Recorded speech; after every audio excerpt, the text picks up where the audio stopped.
You're listening to Beyond Damascus, the show where encounter meets mission. Beyond Damascus is aired on the EWTN Global Catholic Radio Network and across Ohio on St. Gabriel Radio.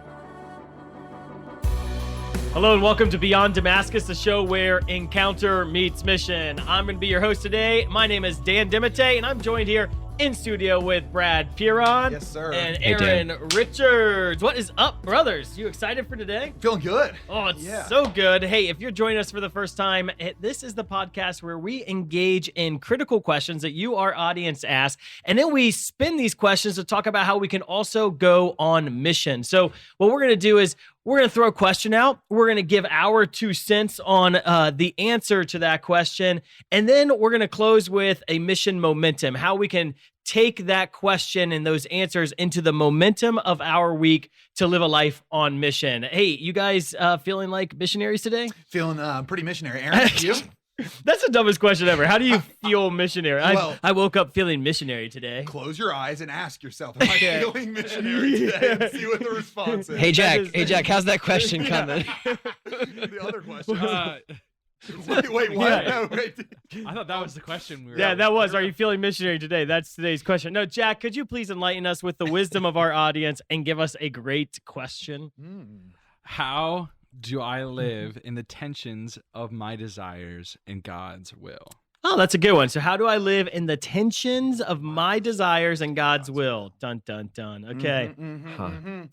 I think I'll take the first step at it. Oh, did I make both of those? That's left-handed. That's a finger roll too. So 2 cents are now in the mission jar. I love this question. I think any of us who have lived a life that's oriented towards the Lord realize that there are times in our life where we find desires that might not be aligning with what we've been instructed are God's desires. And I was really impacted early in my conversion in reading a book by Dr. Ralph Martin called The Fulfillment of All Desire.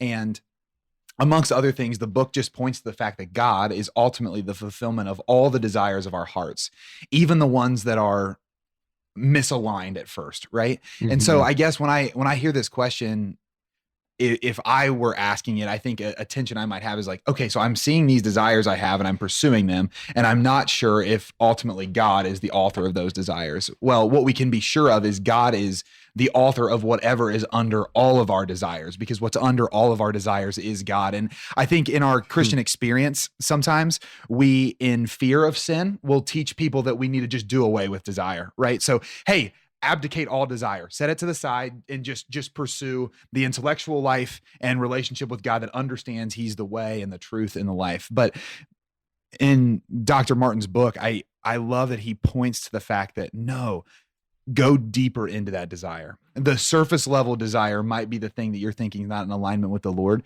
but he is under it. So keep pressing. So if you're finding yourself drawn to something that you don't want to be drawn to, ask why you're drawn to it. Find what the impetus is for you pursuing that. And ultimately, if you go deep enough, the answer to that's going to be God. So I would answer this I guess I would answer the question specifically. So how do I live in the tension, between my desires and God's will?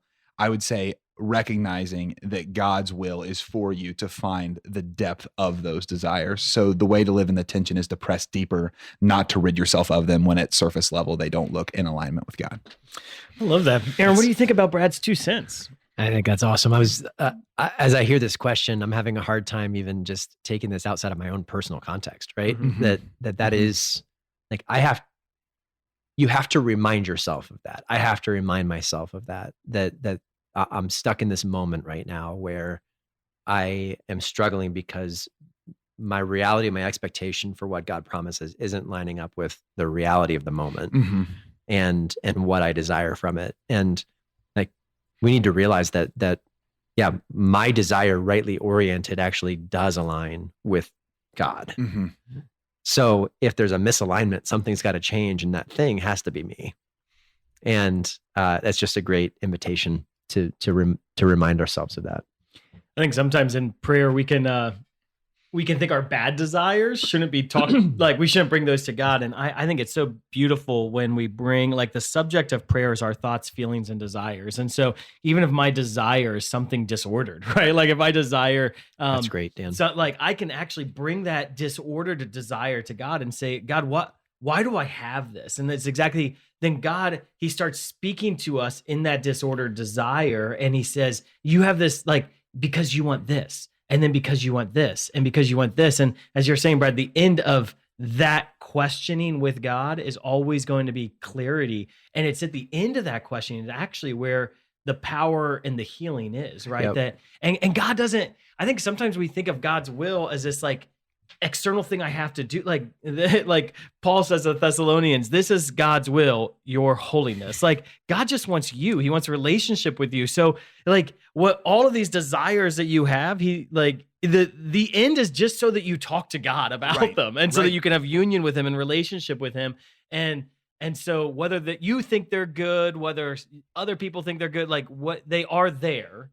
Now bring them to him and have a conversation. Yeah, and if you press like into them enough, the ones that at least I hear all the time when I'm walking with people is if you're pressing deep enough, you're going to find I desire relationship. Yeah. I desire greatness.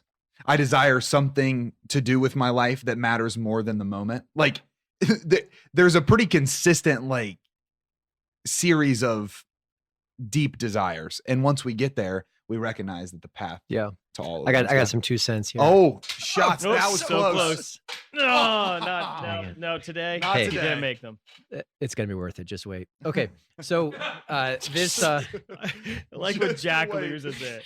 The laughter from outside the shot. There will be a day where I make everyone. I'm keeping a tally of how many times we can make Jack laugh on the show. I've got 2 so far, just FYI. I have probably 0. That's I'm 3. working. 3 0 0. This summer, I had the opportunity to give a teaching on God's will at summer camp, and it's funny when we talk about God's will because it's like this big mysterious thought that we think about, and the reality is God communicates His will to us very clearly.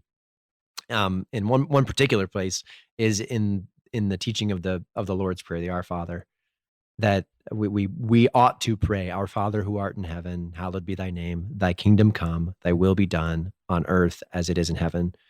That God's kingdom would come and that his will would be done on earth as it is in heaven. So God's will, as he expresses it to us, is that earth would become like heaven.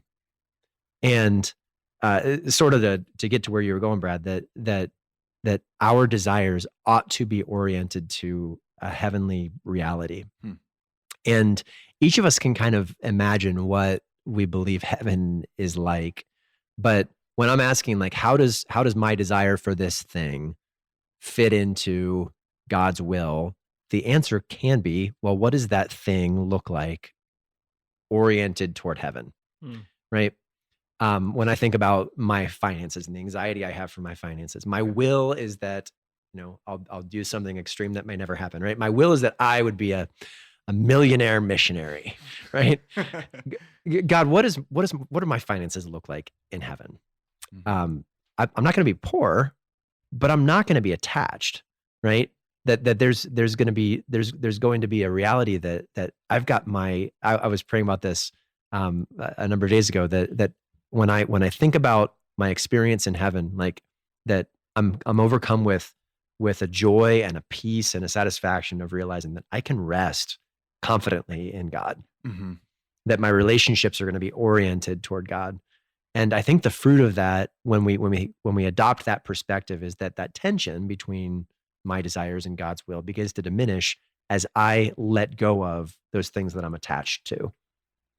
And I think that perspective toward detachment in life, it's a really healthy thing.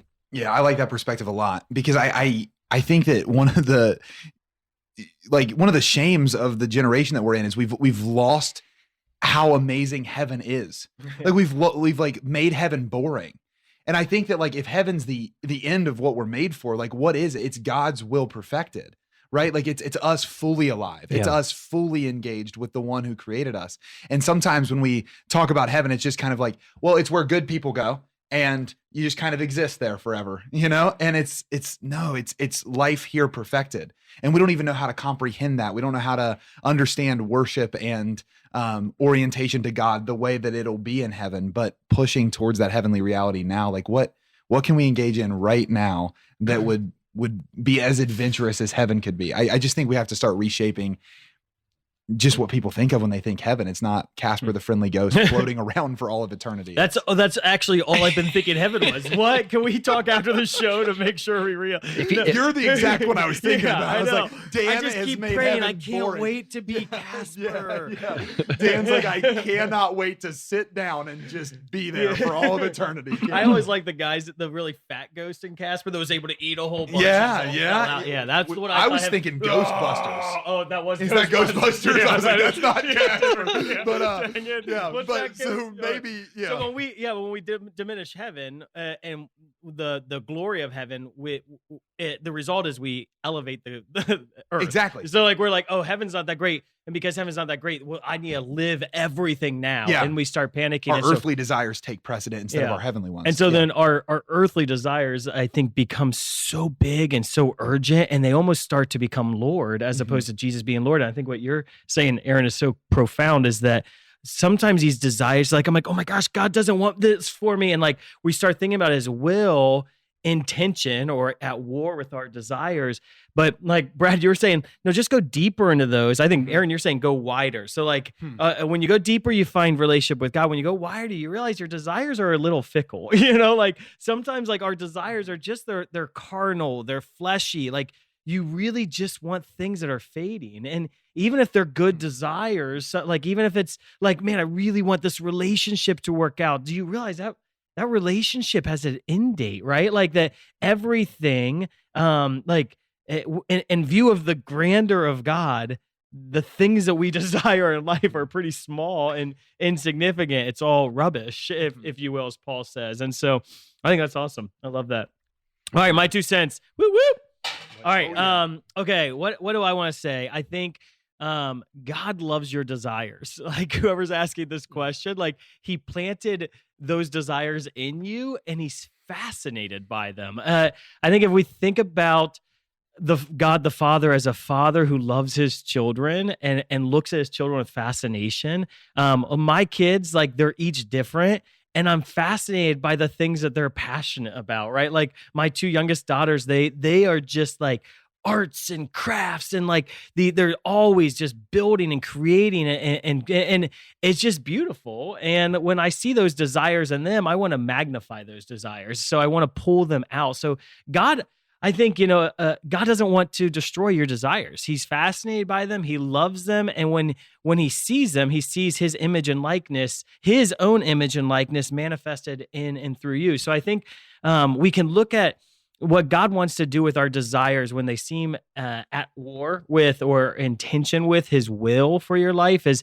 he wants to transform them and do something even more beautiful. So you see Peter and James and John and Andrew, the Lord, his call, when he called them to himself, he said, no longer will you be fishermen, but fishers of men. And they no longer stopped. Like, it wasn't like, hey, what you were doing, you're just never going to do anymore. Like, my will is that you're just not happy because I know you love the sea. No, like, you still see their whole life is around the sea, that throughout their following of him, he brings them back. The invitation with Peter of his call, he was brought back at the after the resurrection, back on the water, that God has these things in your life that he wants to transform. No longer will you be fishermen. Okay, so it may not be exactly what you thought, but you're going to be fishers of men. I'm going to transform it. And so when you have a desire that is opposed to God's will, my suggestion would be you put it on the altar, and whatever hits the altar of God gets transformed. So bread and wine becomes body and blood, right? If I put my desire on the altar, like, God, I really want this, and I don't know, it doesn't seem like you want this for me, I'm going to offer it up. Like Abraham offering Isaac. It's that act of offering that allows the desire to be transformed into God's will. And so the two may not be opposed, they may be together. And I think this question too, I think a lot of times the desire may be like for healing, right? Like, my mom is dying of cancer and I desire that she be healed from cancer, but that my mom's not actually dying from cancer. This is an analogy. I desire that she be healed, right? But it may be God's will that she not be healed in this earth, right? And so if I lay that desire on the altar, then God's able to transform us. So I start seeing healing from heaven's perspective, right? And I love what Paul says to the Romans, right? He roots us in the Father, and he says, "For you did not receive a spirit of slavery to fall back into fear, but you received a spirit of adoption through which we all cry, Abba, Father." The Spirit itself bears witness with our spirit that we are children of God. And if children, then heirs, heirs of God and joint heirs with Christ, if only we suffer with him so that we may also be glorified with him. So the beautiful thing about Christianity is suffering is transformed into resurrection. Suffering is transformed into glory. So no matter how bad God's will may look, like it may be God's will that the cancer isn't healed and that your mother passes. But the beauty of the gospel is that that suffering is transformed into resurrection. And only in Christianity do we find that kind of beauty. So wherever there's tension between God's will and your desires, I think just ask God, how do you want to transform this so that I see it like you see it? Mm-hmm. I think the bridge there is trust, right? I think sometimes when we find ourselves in a tension between our desires and God's will, what we'll presume is that he might have desires that are antithetical to mine. Like they're like, he doesn't want what's good for me. He doesn't want what's good for me. Yeah. Exactly. And I was thinking about your analogy with the altar, which I think is awesome, because I actually go to that whenever I'm walking with someone in discernment. I'll use the altar image a lot, because on the altar, one of two things happens. The altar, it's either burnt up or it's multiplied, right? It's burnt up or it's multiplied. We can see that even in like the candles in the Eucharist. You can see it in the Old Testament too. Like that's what's happening on altars, and both are pleasing to God because there's an offering. An offering's made, and what happens to the offering, we can entrust to God. And whatever happens of it will be pleasing to him and will be for our betterment. That offering, for me to be detached from it, if it goes away or goes into something different, I can trust that God is in it for my flourishing, so that's okay. Yeah. If it multiplies, and you can like imagine, like if you're listening and you're discerning vocation or something, imagine that in the same light, right? I'm in this relationship and I'm not sure if I'm supposed to, well, put it on the altar. Like, how are you experiencing it with the Lord? Is he drawing you further in, multiplying it? Is he pulling you back a little bit? Okay. Well, we can make decisions on that because we can trust that he's in it for our flourishing, you know? Amen. Beautiful. Got anything, Aaron? I'm ready and raring. Ready. For some mission momentum. Momentum. Can I throw one thing before we go there? No. You've already given 2 come cents. on, You've come given on, come 2. It's not called 3 cents. I Brad. know, but I'm gonna pull one out. Right, I only put one in there. The one that Aaron didn't make. Yeah. Okay. Great. That's fine. I was thinking about the concept of desire as well, and I think that we have allowed ourselves to define God's desires from ours instead of ours from his too. Like, take the perspective of like, what does God desire for my life? Lord, help shape my desires to match that. I think a lot of times in our Christian walk, we can just be like, I really hope God has the same desires I have. I really hope his heart is the same as mine. And if we make that prayer instead, God, give me your heart for me and for those around me. Help my desires be yours. Like, we'll find more success in that prayer than, God, I really hope your desires are mine. Make mine yours instead of like, make yours mine. That's super good. That was definitely a new 2 cents, but it was a good 2 cents. If you're angry and bitter at Brad for adding an I think they're excited. 2 cents, put some comments if you're like, this edified my whole life, and Dan needs to allow it to happen more. I'm just kidding. Yeah, no, it's conformity. I mean, it's not about conformity with the will of God. It's about uniformity with the will of God, which is beautiful. Okay, mission momentum. Who wants to share their mission momentum? How you're going to take this question into your week on mission this Good. week. Yeah, let me jump on it. So our creative team here at Damascus, we're reading a book called The Practice of the Presence of God by Brother Lawrence. And it's an incredible dive into what can happen when I orient my life around uniformity, around uniforming my will to God's will. And the beautiful way that Brother Lawrence identifies like the key to this happening is just orienting ourselves from a standpoint of, God, my my reason for doing what I'm doing today is out of love of you. That my love for you would actually motivate my activity. So my mission, my challenge for us for Mission Momentum today, for this week, is to pause your day anytime you can bring this to your mind and ask myself, okay, why am I doing this next thing? Why am I going to make this phone call? Why am I stepping into this meeting? Lord, I'm stepping into this meeting because I love you. Lord, I'm entering into this phone call because I love you. I've tried to incorporate this into my own leadership here at Damascus, that sometimes we have opportunity to open our meetings in prayer. I always like to begin our meetings in prayer that Jesus, we love you. That this is the rooting statement.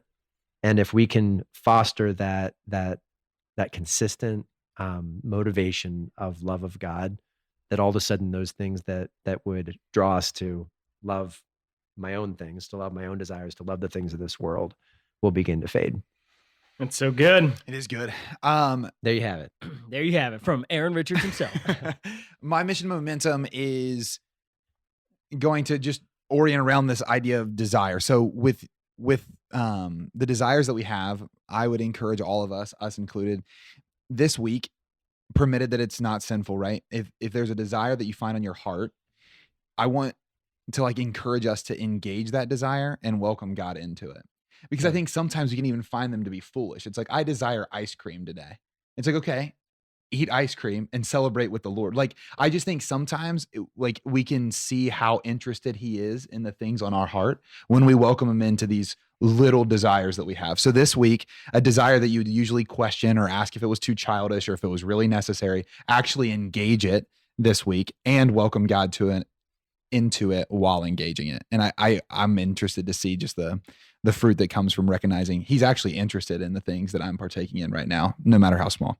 That's great, Brad. That's good. Okay. Mine's going to require you to talk to someone and do something in a missionary way. So there's always people we know, whether it's a family member, whether it's a coworker, a classmate, who they have impure desires. Their desires are disordered. And so, and we see that and we can either get frustrated with it or kind of annoyed by it. I would suggest, going off of your 2 cents, your first 2 cents, Brad, that the end of all of those desires is God, that you would ask God to reveal to you what that person is truly desiring through their disorder. And so if it's, if they're in a impure relationship or whatever, what are they actually desiring? Maybe they're desiring authentic love, and whatever, pick the person, ask God to show what is their deepest desire, God, behind this action, and then talk to them about that deepest desire, right? And they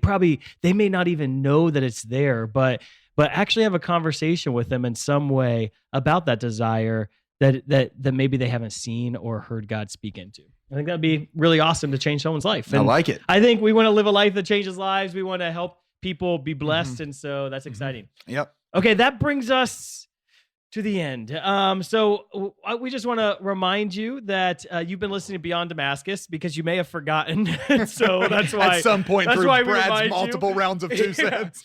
So this is the show where encounter meets mission. Honestly, I think this question was a great question. A lot of people wrestle with this. And so if this has blessed you, or if you know people that wrestle with this question, go ahead and share this episode with them. That in and of itself is a missionary activity. So share this. This show is also a show on mission. And if you subscribe to Beyond Damascus, we have a mission partner who will give us $10 towards a camp scholarship for every new subscription this season. So you hitting allows us to send kids to Catholic Youth Summer Camp, which is a beautiful opportunity. So subscribe, share, do all that fun stuff to help us evangelize. And we want to close every episode by reminding you that mission makes sense. That's right. That's so fun. Get it? Okay. Mission, sense. Yeah, That's we're good. doing it. We're doing it big. Thank you so much for loving the Lord and sharing the good news of the gospel. Join us next week on Beyond Damascus.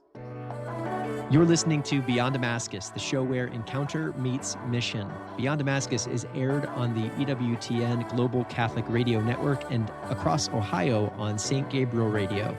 You can listen to the whole version of today's episode on www.ewtn.com/radio/podcasts. or check us out on YouTube or your favorite podcast app. We will be right back after a short commercial break. Hi, this is Mike Aquilina with a few words about St. John Chrysostom. St. John Chrysostom is probably the most famous Christian preacher in all of history. His name, which is really a nickname, Chrysostom, means golden mouth. It was given to him because of his preaching. People went to Mass just to hear him preach. St. John Chrysostom was a hero, and he taught us how to speak the truth, but also how to live by that truth, even if we're called to live it heroically. The most original and exclusive Catholic content is on EWTN Radio. What a great grace it is to have the opportunity to use the airwaves for the honor and glory of God, to be able to talk to the hearts of individuals and meet them where they are in their relationship with our Lord, and also to encourage them forward. Women of Grace with Jonette Williams. Monday morning, 11 a.m. Eastern on EWTN Radio. The most original and exclusive Catholic content is on EWTN Radio. One time somebody said to me, "Why don't you air these people?" And I said, "No, because I don't think they're Catholic." He says, "By what right do you have to say that?" I said, "I own the network." Mother Angelica Live Classics. Every morning, 2 Eastern on EWTN Radio. Are you ready to spread your wings? Wings is the weekly newsletter that's packed with exclusive news, program information, features, and updates of all that's going on at the Global Catholic Network. To sign up, go to EWTN.com, click subscribe, enter your name and email address, and you'll start getting your wings every week. Get your wings today. It's the weekly newsletter from EWTN, the Global Catholic Network. Welcome back to Beyond Damascus, the show where encounter meets mission. Beyond Damascus is aired on the EWTN Global Catholic Radio Network and across Ohio on St. Gabriel Radio. All right, and welcome back to Beyond Damascus, the show where encounter meets mission. Friends, I am hosting today's show. My name is Aaron Richards. I'm joined here in the illustrious Damascus Media Studio by my friends and brothers in Christ, Dan Demite, Brad, Kieran. Good to see you, brother. Jack behind the computer today. Welcome, brother, to the show. You're looking good, Jack. Look at that beanie. Yeah. Friends, Beyond Damascus is the show where encounter meets mission. And as you know, kind of the format for today's show is that we will be responding to critical questions that you, our viewers and listeners, have posed to us in the comments or through email. And we're going to give our 2 cents on how we think the Lord would lead us to answer those questions for the church. And then we'll wrap it all up with charging you, our audience, for mission through a segment called Mission Momentum. And we are a show that is on mission. We work here at a beautiful campus in Centerburg, Ohio. Our flagship program here at Damascus is called Catholic Youth Summer Camp. We have an amazing benefactor who has agreed to sponsor, to the tune of $10 per subscription, a camper for Catholic Youth Summer Camp, or hopefully multiple campers for Catholic Youth Summer Camp for everybody who subscribes for the show this season. So please subscribe, click the button, and share it with a million of your closest friends so we can have as many campers as possible. $10 million of camp scholarships. That guy's like, I didn't expect you guys to be that good. Jack, throw us a question, brother. The question for today is, how do I find joy and excitement in the reverent and intellectual parts of my faith? Mm-hmm. How do I find joy and excitement in the reverent and intellectual parts of my faith? The intellectual one. Good. I think I want to take a first stab at this. Oh, yeah. Come on. Okay. 2 for 2. Just to the right. Dang. Overcompensation. Okay, you know what? We're good. We're good. I still see feel how good. I used compensation? Sorry. I still feel good.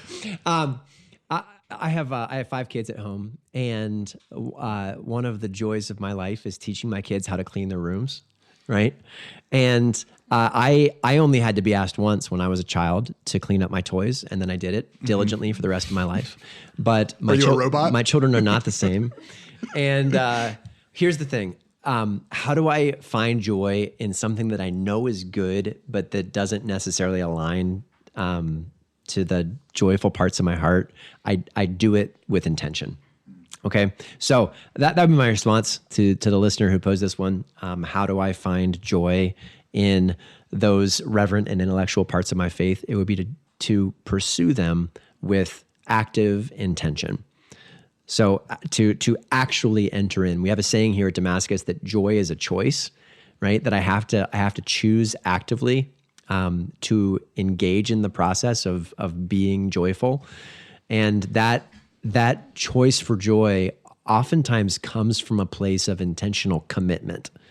So if I have been accidentally experiencing the reverent parts of our faith, or if I've been, accidentally dragged along through homilies or sermons or podcasts into the intellectual portions of my faith, I believe that you could probably find a deeper experience of joy if you were to approach those with real intention. Aaron, can you elaborate on a non-church example of how you've found joy and excitement when you've approached something with intention? Because I see this in your life all the time. I'm just wondering, like, it's so abstract with the religion. How have you done it in your family with your kids? Well, I mean, I use the example of my kids cleaning their bedrooms, and I would say that. Yeah, in making discipline a game, I think that's the way to cultivate joy. So one example here at Damascus, I used to get really anxious about the fact that there was clutter and trash all around our campus.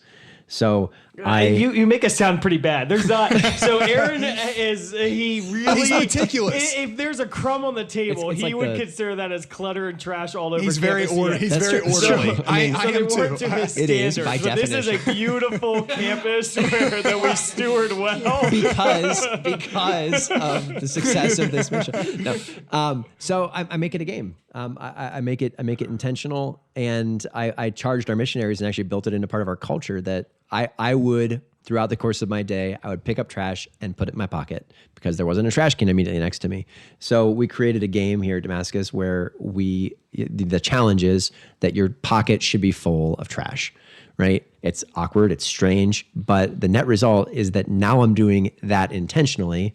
It's now something that actually brings me joy to be able to engage. I see missionaries are hanging out on a one-on-one and there's a piece of trash as they're walking forward, and I see them like race to grab it, because now we know that, like, hey, that decision's already been made. It's already something I know I'm going to engage in. Let's do it joyfully. Yeah, that's a great example, because no one really wants to pick up trash, right? There's something dirty about that, and yet it is enjoyable. And because I've set my heart to do that, when I pick up the trash, I actually feel enjoyment. I'm like, wow, this is like, I'm doing well. Aaron would be so proud of me. I'm proud of you. I'm proud of you. Well, no, I actually, it's funny because I was just at a conference in Florida, and I was going into like just a quick pit stop at a gas station. I was going into the bathroom, and the bathroom had just like paper towels everywhere. And in my head, I'm thinking like, I cannot leave this bathroom until the paper towels are thrown away,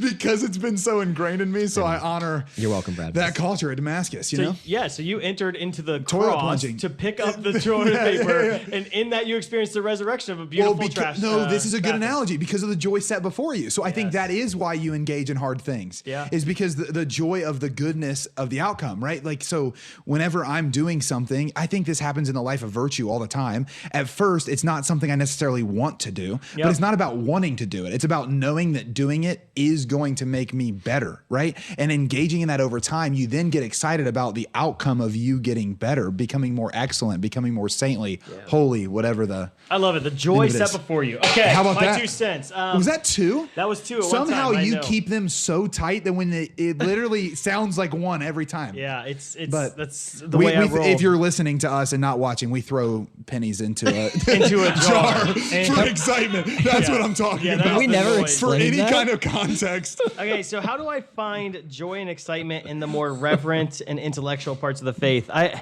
gonna talk about Aaron Richards and our beautiful producer Jack Parker, and the two of them often engage in conversations about things that I think are very nerdy and stupid. Like, whether that is Pokemon. That's one way to say it. Stupid. I said I think. I didn't say they are objectively. No, so there was wait, some pastoral buffering. Go for it. and this is you're gonna actually win at the end of the day. So they'll talk about things like Pokemon or video games or AI, and these are intellectual things that I am completely ignorant of. And so because of that, I'm like, ew, but truly, I mean, you two are super excited when you talk about these things. There's all this enjoyment that you're back and forth, you're laughing, and I'm just like, what are you talking about, right? Dragon Ball Z may be the one that happens the most. It's been a while since you've had a DBZ date. And but ultimately, the reason I find no joy and excitement in the things that you do is because I'm ignorant of them. And so I'm sure if I invested time in them and I understood, I would find joy and excitement. And I have found that in my faith, the more I know, the more I love. Or that when I study something, when I discover something, I fall in love with it. And when you fall in love with something, whether that's Dragon Ball Z or your Catholic faith, it produces, the fruit of that is enthusiasm, it's joy, it's excitement, it's passion, however you want to refer to it. And in my own spiritual lives, I would say a couple times I've noticed this is one with the Scott Hahn's book, The Lamb's Supper. When I was young in my faith, I didn't find the Mass to be extremely enjoyable or exciting. But then I read the Lamb's Supper by Scott Hahn, and it just, I mean, it was like lights went off, and the Mass became something significantly different because now I understood it. It became heaven on earth. And and literally that was probably 18, 20 years ago that I read that. And still to this day, when I'm disengaging from Mass, I go back to the things I learned in that book, and it re-engages me. It brings the Mass alive again, week after week after week. And or intercessory prayer. I used to kind of I wasn't super excited about intercessory prayer, and we needed to we were trying to heal a part of our culture here at Damascus that wasn't there wasn't service or at labor prayer and work.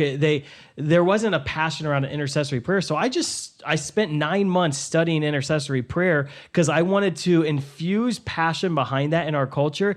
And it was in the studying of intercessory prayer that my heart just became enlivened by it. And now intercession is something I'm extremely excited about because I studied it and I learned it. And so I think often the more we know, the more we love. And the more we love, the more joy we have. Mm-hmm. And so if there's parts of the faith that seem dry and boring to you, I would just dedicate time to studying it and see if that enlivens it for you. Yeah. Well, by definition, relationship is the knowledge of something, right? The deeper you are in relationship, the more you know about that thing. And so if the end that we're made for is relationship, the relationship I have with this intellectual part of the faith, the more I know about it, that relationship is going to be not only closer and more alive, but it's going to be manifesting fruit, right? Because relationship that is most intimate produces most fruit, right? And so it's as we go in there, it begins shining out from us. You can see it whenever it clicks for you that hey, picking up this trash,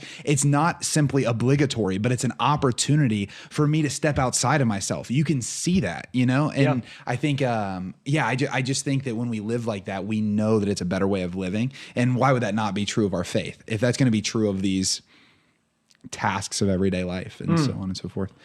It's awesome. What do you think about it? I think, Dan, you gotta brush up your cultural lingo there. I know. The Pokemon's I listen, I'm sorry, Aaron. Jack and I have not talked about Pokemon nor Dragon Ball Z in Pokemon's dead and gone. I can't keep up with you. What do you guys talk about now? I mean, the Cosmere, Stormlight, Brandon Sanderson, various AI implementations. I have no idea the word that you just said. That sounds like a different language to me. What? The Cosmere? The Cosmere? Yes. Oh, yeah, jeez. Okay. Brandon Sanderson. We should have him on the show, Jack. Dan, I would lose it. But I appreciate this, and yet it brings me no joy because I am ignorant. And so if your faith doesn't bring you joy, perhaps the you Cosmere are will. ignorant. Or maybe you're not in the relationship you should be within that faith. But a question on the, you had mentioned a couple times in your 2 cents about becoming alive. Like the Mass wasn't like alive to me, and I became alive in the Mass after the Lamb's Supper. Intercession became alive for me. Like what? Can you give context? What do you mean when you say like it became alive to me, or I was alive in it? I find the word, if I could edit this question, sorry to whom asked it, I think the word excitement is a little bit a part of the consumeristic culture, that I need to be excited by something. I prefer the word enjoyable, that something is enjoyable and I can appreciate it, and in that it gives me life, right? And so am I excited at Mass? I don't think so, but is Mass intended to excite? Is the human person supposed to be excited all the time? I think our culture has led to that kind of mentality that you have to produce a 30-second clip that makes me excited, and then I'm going to go to a next 30-second clip that makes me. And so I think God wants us to enjoy life, and He wants, and in that enjoyment, I appreciate the things that God has given me in life. Mm-hmm. I like that. All right. Beautiful. Yeah, I have mine. My 2 cents is oriented around, just for those who are maybe asking this question from a place of like, I really appreciate the reverent and intellectual parts of the faith, but joy and excitement aren't something that I feel are flowing from me in the way I desire them to. Okay, let's say that. And I think if you're happy and you know it, show it, right? Like if you have found beauty in the reverence at Mass, if you found some of the intellectual parts of the faith true without a shadow of a doubt, right?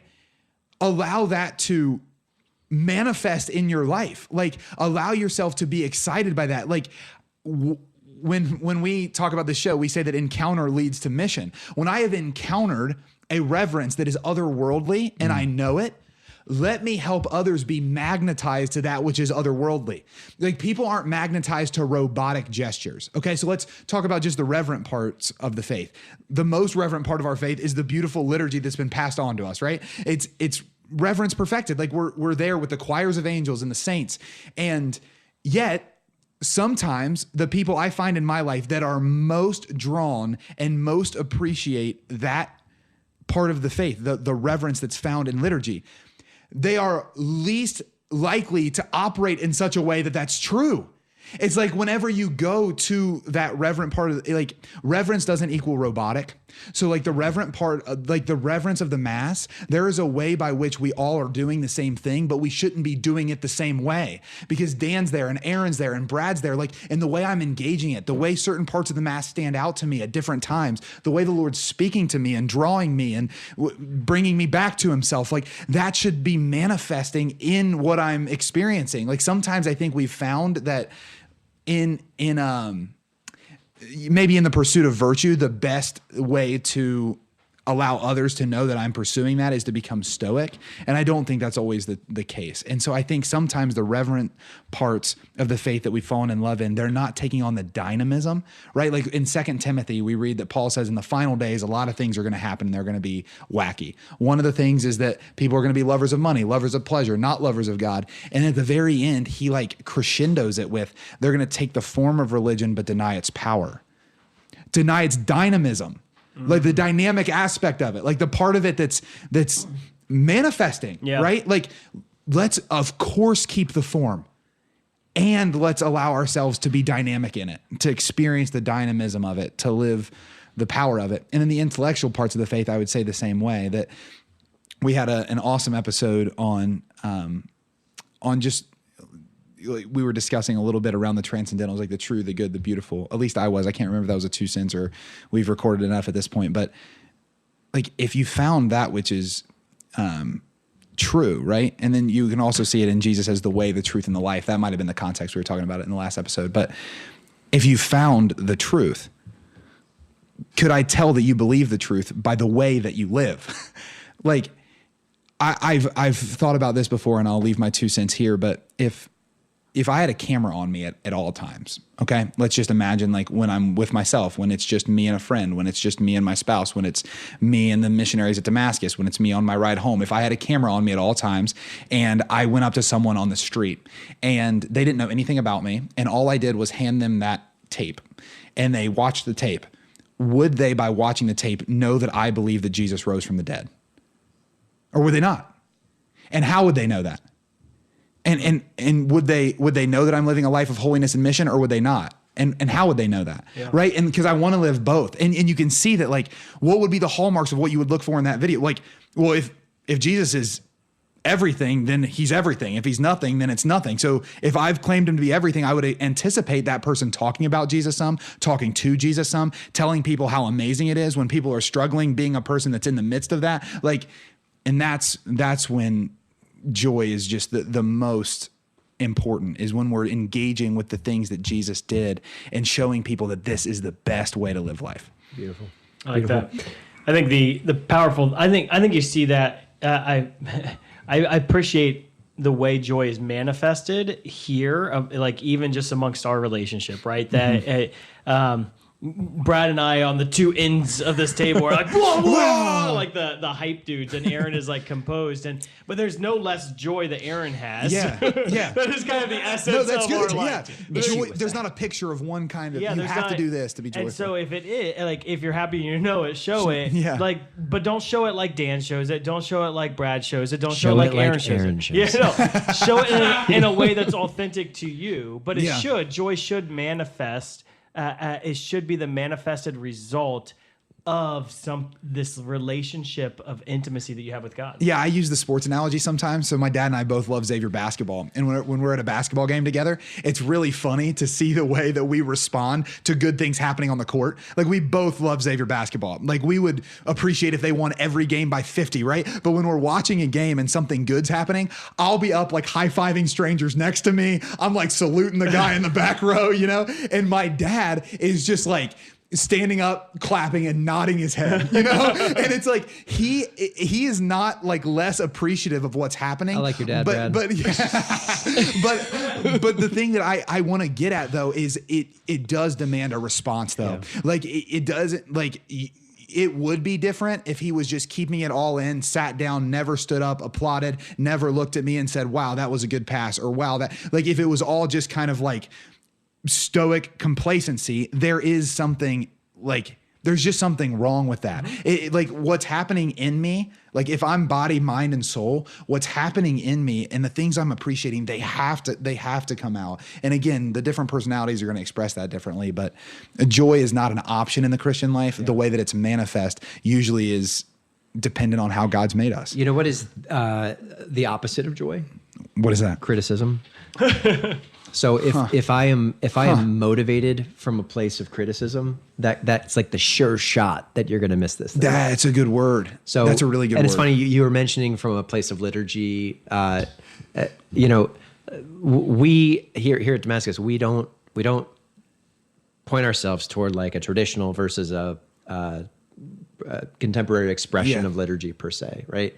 Because why? We want our liturgy just to be an expression of what the church actually teaches and what the church actually believes, and to be given with a whole heart. But it's funny, whichever side of the aisle you end up directing yourselves toward, often liturgical conversations can come into this place of like, my primary goal here is criticism, or at least that's how it could be interpreted if you watched what I did and listened to what I said. And I can almost guarantee that if that's our motivation, it's just a recipe for a joyless existence. Yeah, well, and it's actually going to be more fruitful if you're wanting to invite people into something that's beautiful. Yeah. And you know how you do that? By showing them, like being like, man, you have to come with me. I had a friend that did this, like, and I honor him for it. There's a traditional Latin mass that's celebrated in Columbus, and I go to St. Paul, which just has a contemporary expression of the mass. And when he was so excited, he's like, you've never been before? You should just come with me one Sunday. Like, and you can bring Nina too. And Nina was out of town, and I was like, actually, this weekend I don't have anything lined up. I'd love to go. And I went, and he was like, but what drew me in was like his just like love of sharing something he finds beautiful. Yeah. And it was so much more attractive than if he was like, hey, that church you usually go to, it's incredibly average, but I'll tell you this, the real, you know what I mean? Yeah. It is just more fruitful, because even if your end is like, hey, I want people to see what I see in the beauty of this expression or that expression. I want people to see what I see when it comes to reverence. It's like the best way to bring someone into your world is to say, it's changed my life and I'm so excited to share it with you. Beautiful. Well, when we love when we know what we love, when we love what we know, that love motivates us toward action and mission. And we're going to step into mission momentum. How can we actually make sure that we're not only hearing this here on Saturday afternoon, but that we're living this throughout the course of our week? What's your mission momentum point for the day, man? Oh man, what is my mission momentum? I want to. I got one. If you're still struggling. Yeah, I'm still struggling. Okay, Here we wrestle into it.